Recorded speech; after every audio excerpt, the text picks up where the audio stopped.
Saya alumni UNAN tahun 78. Begitu saya lolos SH, saya diangkat, diusulkan menjadi dosen di fakultas yang sama.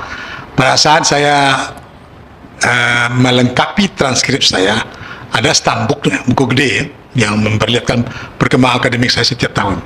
Ya. Lengkap itu datanya? Lengkap. Ya. Padahal tahun 78 tuh Pak ya, Prof? 72 sampai 78 itu ada. Ya. Ada mata kuliah yang saya bolong sampai 6 kali gitu ya. Detail itu ada. Kemudian munculnya angka tertentu. Di zaman Suharizal tidak terjadi itu.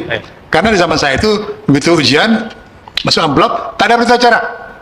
Jadi kalau saya menguji Suharizal, dari 70 orang mahasiswa, 70 orang lembar jawaban, ada lembar jawaban itu. Kalau dia bilang, ternyata nilai Suharizal tidak ada, Pak, saya kan ikut ujian, ini ada absen. Penelusurannya kan gampang, saya tanya pengawas, selesai pengawas itu ke bagian akademik yang mempacking itu saya. Jadi akan tahu di mana bocornya persoalan itu. Itu di zaman 78 gitu. Ada stambuknya bahasa sekarang. Dulu sekarang itu sudah ada indeks data digitalnya. Pasti lebih mudah melewatnya. Satu. Jadi yang kedua, polemik ini muncul, kesan saya Gajah Mada ragu-ragu sebenarnya. Rektornya bilang begini, mantan rektornya bilang tidak gitu. Mantan rektornya bilang tidak. Orang yang juga tahu dinamika ekonomi, dinamika akademik di Gajah Mada hari itu. Jadi, walaupun formal hari ini yang berkuasa adalah rektor incumbent, tapi rektor sebelumnya tentu juga memahami dinamika itu. Bahasanya justru berbeda. Apa yang terjadi sesungguhnya? Nah, biarlah Gajah Mada menjawab itu. Tapi menurut saya ini amat menjadikan betul sebenarnya. Universitas punya reputasi dan demikian rupa terantuk untuk persoalan ini, walaupun orang yang bersangkutan adalah Presiden Republik Indonesia. Yang kedua, paling tidak instansi resmi hari ini, apapun yang dia katakan, orang masih punya reservasi untuk tidak menelan 100%. Skeptis gitu ya? Saya tidak mengatakan skeptis untuk tidak menelan 100%. Karena kita dibayangi oleh rezim lampau bahwa hampir semua cabang kekuasaan terinfiltrasi oleh kekuasaan. Ini yang membahayakan sebenarnya. Saya tidak tahu resonansi itu masih ada sekarang atau tidak. Saya agak susah mengatakan kalau orang mengatakan ke saya, oh nggak ada lagi itu. Sama dengan Stephen Noel, kan sudah baris mengatakan demikian, apa lagi? Ya, proses, saya persis tahu itu, proses satu perkara tidak selesai di baris krim, walaupun dia punya hak untuk SP3 kan. Kalau selesai di baris krim kan tidak perlu ada pengadilan dan kejaksaan. Jadi pahami itu. Dengan memahami itu demikian, maka kita tidak buru-buru mengambil kesimpulan. Tidak buru-buru mengambil kesimpulan. Lebih-lebih susahnya adalah bahwa, saya mohon maaf, contoh misalnya, ini Donald Trump yang di Amerika itu, melarang orang pergi belajar di Harvard. Keluar putusan pengadilan, bung, tidak boleh lakukan itu. Putusan dari pengadilan yang mendukung Harvard itu diterima orang itu tanpa intervensi. Hakimnya betul-betul independen. Walaupun Donald Trump mungkin belajar juga ke Indonesia. Dia bebas, dia mengatakan tidak boleh, tapi visa untuk orang yang mau belajar di Harvard tidak dikeluarin. Itu kerjaan eksekutif. Ini menurut saya adalah kerjaan pertama di Amerika seperti itu. Ada upaya dari pihak eksekutif, dia yang memberikan legitimasi untuk satu peristiwa. Nah, apapun putus pengadilan, saya hormati itu, tapi untuk kasih visa Anda tunggu dulu. Itu contohnya. Nah, berangkat dari itu, saya kira ini perlu sedikit perubahan budaya hukum dan budaya politik kita ya. Jangan katakan hari ini iya, besok. Kalau bahasa saya adalah fakta sumber panda itu hari ini iya, besok iya, lusa setelah itu tidak. Hanya boleh terjadi kalau terjadi perubahan fundamental namanya. Kalau tidak terjadi perubahan fundamental, tidak boleh orang lain. Pertama iya, dua iya, tiga iya, empat tidak boleh itu. Kecuali terjadi perubahan fundamental. Baik, Prof sebagai mantan dekan Fakultas Hukum UNAN, mantan wakil rektor 3 UNAN, ini seharusnya UGM ini, kalau berkaca pada pengalaman Prof di UNAN, menyatakan bahwa alumni itu ijazahnya itu benar-benar dia asli dan berkuliah di situ. Apa saja yang harus dibuktikan dokumennya? Kalau di zaman saya malah setiap tingkat itu punya ijazah saya. Dari 1 ke 2 punya ijazah saya, dari 2 ke 3 punya ijazah saya, dari 3 ke 4 itu bernama nanti sarjana muda hukum lengkap ya. SML, sarjana muda lengkap. Dari 3 ke 4 sarjana S1. Nah, dari 4 ke 5 sebelum sudah itu bernama SHL. Semua record itu. Mungkin setelah SKS sistem kredit semester itu mungkin tidak ada lagi. Yang ada adalah transkrip. Di zaman saya punya 5 ijazah sebagai seorang sarjana hukum dari Indonesia tahun 78 gitu. Nah jadi seharusnya itu ada di Indonesia Itu hari. terekam semua di stambuk tadi. Ya, seperti saya katakan tadi, saya bisa melihat Ini contohnya, saya masih ingat betul persis. Dari tingkat 4 ke tingkat 5 itu ada 12 mata kuliah. Saya lulus 11. Tinggal cie. Nah, kalau saya terbalik itu. Dari 12 mata kuliah, dia lulus 1. Dia duluan dari saya. Karena yang lain itu bisa selesai. Saya yang satu ini betul-betul jadi sandungan bagi saya. Seperti saya katakan tadi, entah ke-6, entah ke-7, saya pernah cerita sama Rizal itu. Dan kemudian setelah saya tamat, saya berhak melihat dokumen fakultas itu. Nampak. Ada rekaman 0,000,0,0,6,5. Nah, itu dulu. Jadi ada rekamannya.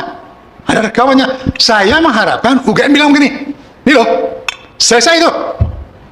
Kalau UGM melihatkan transkrip Joko Widodo demikian rupa, selesai itu. Tapi believe or not believe, percaya atau tidak, UGM sekarang kan tidak betul setegas itu. Kalau UGM setegas itu, kalau Pak Jokowi misalnya mengatakan, itu profesi saya. Ya, saya baru akan lihatkan pengadilan nanti. Ya enggak, orang kan berikan contoh kepada Obama. Obama mengatakan dia bukan warga Amerika, dia lihat ini loh, akta kelahiran saya.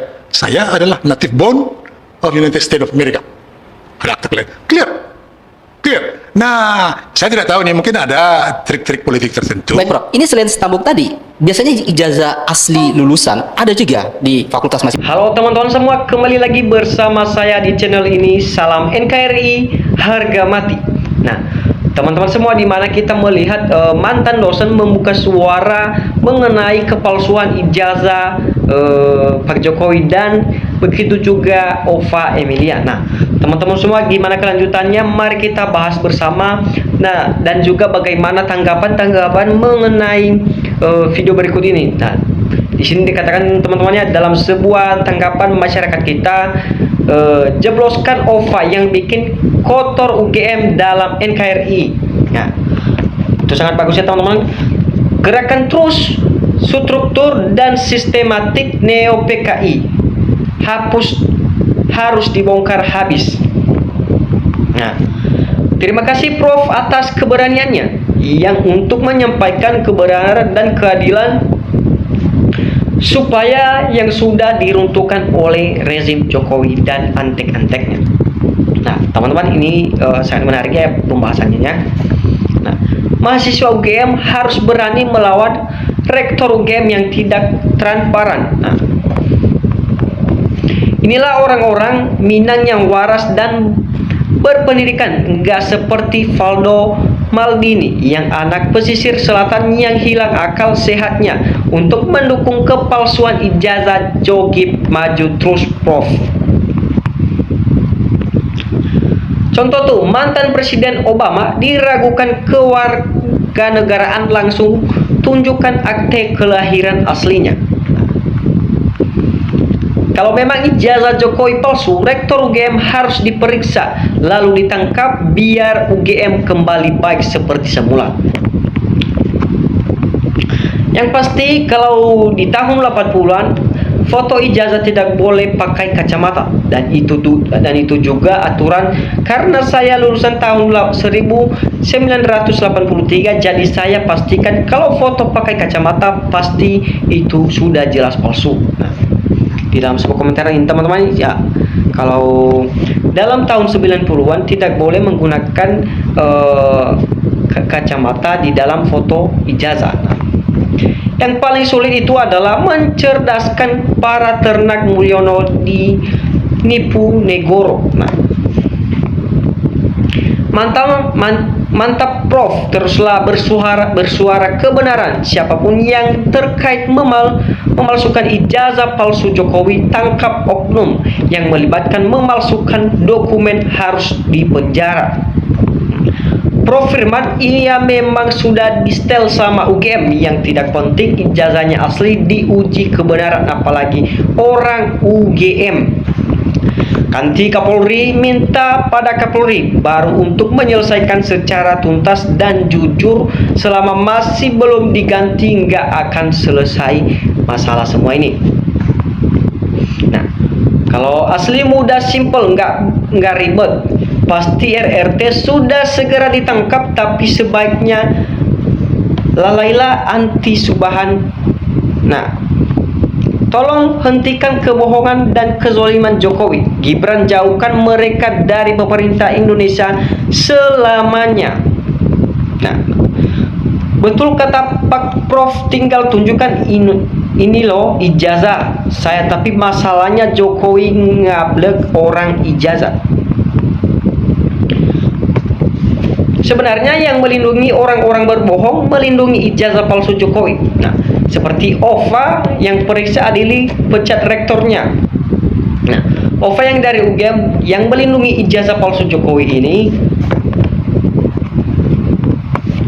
semoga secepatnya cepat diperiksa oleh rektor UGM. OVA yang jelas-jelas melindungi setelan KPU, membuka ruang kepada publik maupun media dan mendapatkan salinan ijazah Jokowi. Nah, teman-teman semua, ternyata palsu abal-abal ini kejahatan sangat-sangat paling terbesar, menipu negara. Nah, paling benar jahatnya ini secara umum Jokowi membohongi seluruh rakyat Indonesia selama dia menjabat 2 periode.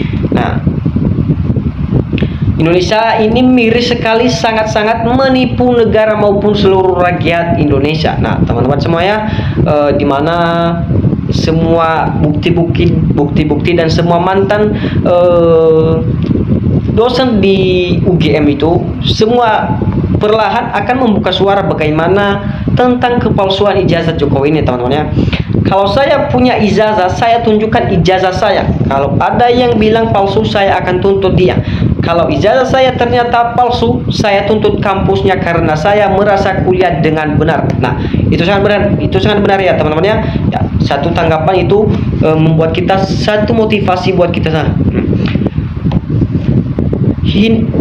Hinakanlah petinggi UGM yang membela orang zolim yang selalu berbuat kebohongan, kecurangan, keculasan, pencitraan palsu, tukang ngibul. Kabulkan, tapi mereka bertobat. Nah, pendidikan mestinya bisa menimbulkan suatu kebenaran dan kenikmatan di dalam kehidupan, bukan menimbulkan sebuah kehidupan yang kacau. Nah, bersuaralah wahai cerdik, pandai untuk kebukai negara ini. Nah, kalau ijazah ada, kenapa bisa disembunyikan? Makin bikin ruwet itu karena ijazahnya tidak ada. Nah, katanya bisa mengaku ada karena ijazahnya itu palsu, teman-teman ya. Rektor OVA Amelia menerima uang 330 miliar untuk mendukung Jokowi PKI. Tukang tipu yang merusak institusi UGM wajib segera ditangkap dan diadili. Nah, cari pengkhianat yang sebenarnya yang mempersiapkan semua kelengkapan yang dibutuhkan oleh Jokowi dari awal jadi wali kota. Nah, simpel sih sebenarnya, orang mendidik memilih jalan yang salah dan harus ditindak hukum yang tegas dan sangat berat, teman-teman ya. Nah, pendidikan harus memegang teguh kejujuran dan kebenaran. Bila pimpinan atau rektor suatu perguruan tinggi tidak jujur dan pembohong palsu suatu gelar akademi seseorang, maka sesungguhnya di dalam perusak moral bangsa tersebut. Nah, teman-teman semua, di mana kita melihat banyak sekali tanggapan masyarakat atau netizen kita di bawah ini sangat begitu kita apresiasi dan patut kita perkembangkan, teman-temannya. Semoga kita NKRI kita ini kedepannya makin jaya dan makin makmur bersama, teman-teman. Nah, semoga juga kepalsuan dan kebohongan dan korupsi di negara Indonesia ini semoga juga cepat terselesaikan, biar kita tidak berlarut-larut dalam kemiskinan. Nah, teman-teman semua, jangan lupa tetap tonton channel-channel kita, masih banyak mengenai bagaimana kelanjutan ijazah Jokowi ini dan korupsi lainnya. Nah, teman-teman, sekian channel kita hari ini. Salam NKRI, harga mati.